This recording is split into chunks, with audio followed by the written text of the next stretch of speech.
Hey guys, what is up? It is the Fast Break Report here, bringing you guys another vlog. I apologize ahead of time if I lose my voice in this video, okay? I've had a long day. I know you guys want to hear me talk about the Spurs, but I have some explaining to do. So, I lost a bet at work, and one of the guys I work with is very heavily into karaoke, okay? Like, he has the fucking whole shit in his house, right? So I lost a bet at work, and the bet was I had to do karaoke at the local bar that has karaoke every Friday night. And so I decided to sing the song Save Me by Jelly Roll, because it's one of the few songs that I think I actually sing pretty well. And don't ask for footage of that, because you're not going to get that. It is somewhere on fucking Snapchat. I'm sure my friend Justin, my best friend, happened to be there too, as well as all my coworkers. So yeah, my best friend probably has footage of that. If he sent it to me, maybe people in the Discord might get a sneak peek at that in the off-topic section. I don't know. We'll see. But yeah, so if my voice gets fucked up, that's why. I did that and immediately came home. And the only reason I went to the fucking bar tonight is because my pool stick got fucked up. So now that I'm done going on a tirade here for a minute and 20 seconds, let me tell you what happened with the last Spurs video. So, you guys missed Fast Break Report live. That was that was some crazy shit. The whole bar started singing it. It was a little fucking overwhelming. But so the last video with the Spurs, I was kind of upset with because I liked everything I said in it. But the problem was Devin Vassell got injured this past year, and he was out for the remainder of the season. When I went to Basketball Reference's page yesterday, they had that Stefan Castle was injured until the end of Summer League, but they had Devin Vassell was out for the season for the 24-25 season. It did not say 23-24 season. So I was under the assumption this motherfucker was still injured. Well, that changes my entire opinion on the Spurs now that I found out he is not injured. So we have to do this video a second time. And luckily, we get to have a bit of a different take, but I am going to reiterate some of my points because at the end, at the end of the day, this is a will the Spurs make the playoffs video. So, I'm just going to come out front and say it. I think the Spurs have the ability to make the playoffs as a play-in team, like a 9th or 10th seed team. My hot take here is that Victor Wembanyama will win Defensive Player of the Year this year. I didn't say that in the first video, but he came in second. I kind of hinted at it because I did say he finished second in Defensive Player of the Year voting last year. He was first team All-NBA defensive team, so he was All-NBA first team on defense. He was also Rookie of the Year. I think this is going to be a big year for the Spurs development-wise. They got two vets that they desperately needed. They got Chris Paul and Harrison Barnes. Chris Paul they picked up as a free agent, and Harrison Barnes they got basically handed to them because the Sacramento Kings decided to trade for DeMar DeRozan. I do think the Sacramento Kings will be a decent team. I think they'll be anywhere in that 6 to 8 spot. But the San Antonio Spurs are one of the youngest teams in the NBA. They've only got 4 guys on their roster who have 5 years worth of NBA experience or more, and 2 of them are guys that they acquired this summer. I like Chris Paul for this team because I think this team really needs 2 types of veterans like the guys that they got. Chris Paul for a guy that's just got that bulldog mentality, a guy who doesn't stop fighting. I understand that Chris Paul is not the guy that he used to be, okay? Chris Paul is no longer a guy that's going to shoot like 50% from the field and like 38% from 3. He's taken a step back drastically as he's gotten older, which is expected. But Chris Paul is a guy that is going to come in and be kind of a player coach. Will he start at the point guard position? I don't know. I'm going to assume so because they desperately needed point guard help, and Chris Paul is like one of the greatest point guards of all time. I don't think he's going to be shooting the rock a whole lot. I think he's mainly going to be out there to facilitate the Spurs offense and get Harrison Barnes touches and get Victor Wembanyama touches and get Keldon Johnson touches and Devin Vassell touches. I really think that's got to be Chris Paul's main role, is just playmaking. I'm going to be honest, if he scores more than 6 or 8 points per game, I would be pleasantly surprised. This is a young team with a lot of mouths to feed that really needs to start developing the players they got. Victor Wembanyama is going to be fine. Victor Wembanyama is probably the most ridiculous NBA prospect I have ever seen. I'm not like, there's a lot of guys out there that I think are really good. Victor Wembanyama is a legitimate generational talent. I know they've said it about Zion Williamson. They've said it about so many other guys, but Victor Wembanyama is legitimately a generational NBA talent at the current point in time. Maybe not 5 years down the road from now, but at the current point in time, he is a generational NBA talent. I'm sure there's going to be somebody else who comes along down the road who is just as fucking freakish as he is. But it's just the idea of Victor Wembanyama needs to get better at shooting the three. He's a great weak side help defender. He does a lot of great things.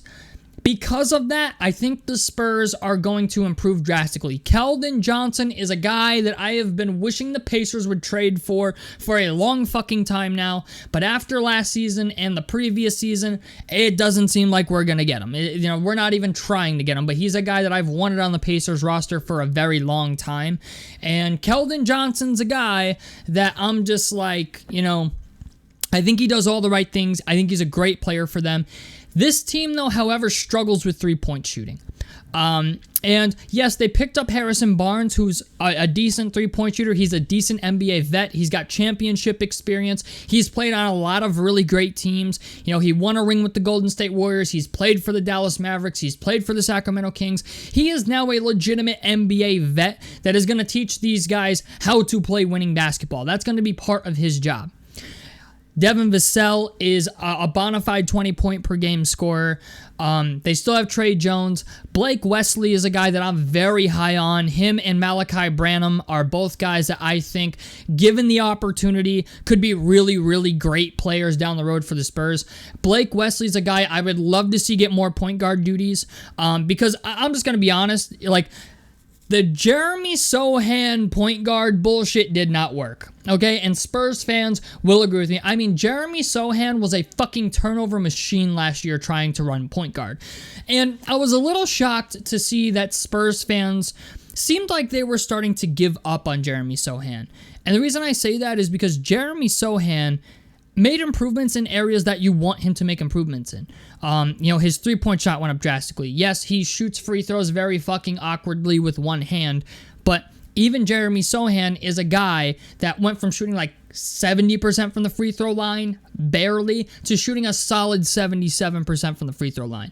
I don't think Jeremy Sohan will ever be anything much greater than a Draymond Green type of player, but they're still really good players to have. It's like your glue guy. Like Jeremy Sohan reminds me a lot of just a Draymond Green, a Dennis Rodman type of guy who's going to play defense. He's going to lock down on the defensive end of the floor, and he's going to do a lot of the small stuff that you need a glue guy to do for your team to be successful. I understand, and I don't think I don't want to say all Spurs fans have given up on Jeremy Sohan.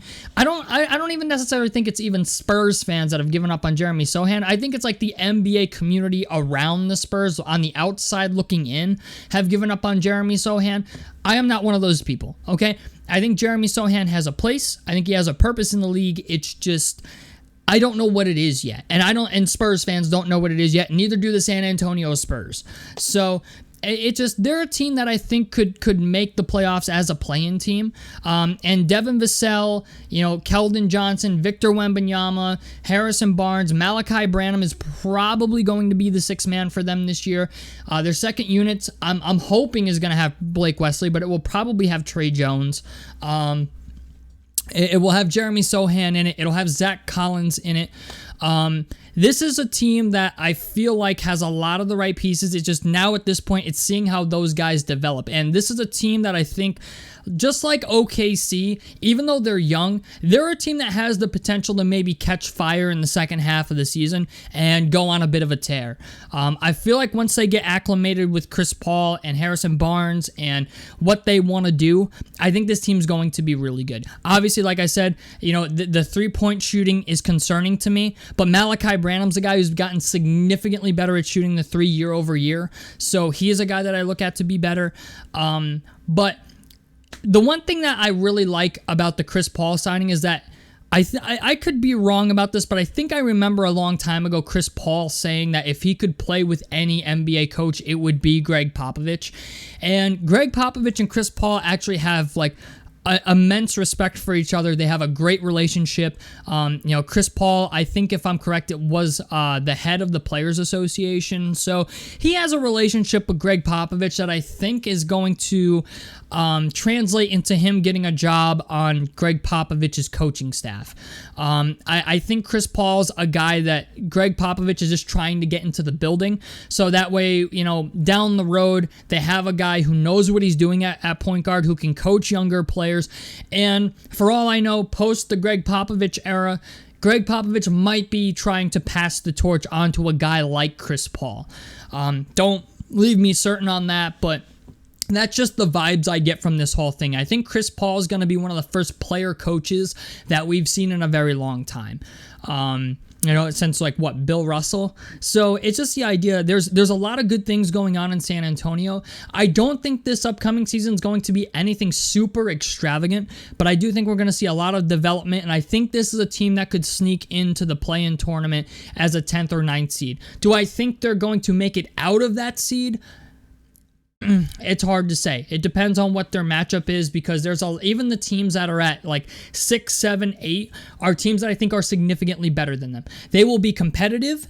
I don't think they're going to win a series. I don't think they're going to win the whole series to get into the playoffs. I don't think they're going to knock out a 7th seed or an 8th seed or a 6th seed or what have you to get into that bracket. I think it's 10, 9, 8, and 7, I think, are the teams that fight for those play-in spots. I could be wrong. The play-in tournament is still so incredibly new to me. I know that's crazy to say, but I don't pay attention to the play-in tournament really a whole lot unless it's significant to the Pacers. But the play-in they're a team that I just think even if they make the play-in tournament, they're going to get knocked out in the play-in tournament. They'll be competitive, but they're going to get knocked out there. And you know what? That'll be a nice development for them.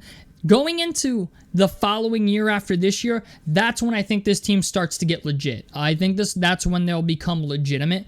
But either way, I'm excited to watch them. They're a team I think is going to be very exciting to watch now that they have Chris Paul, Harrison Barnes, and Victor Wembanyama. Victor Wembanyama is going to have somebody who's, competent playing the point guard position. So that's always a nice thing to see, because honestly, I know there's a lot of people who think you can't win a ring with a point guard being your best player, and obviously Chris Paul is not their best player, but you still need a point guard. You still need a functional point guard to go ahead and make any run at a championship. And I think Chris Paul, not to say he's going to bring a championship to San Antonio, but at least you get a guy in the building who can teach the younger guys how to play point, because they needed that desperately, and they got it for $10 million.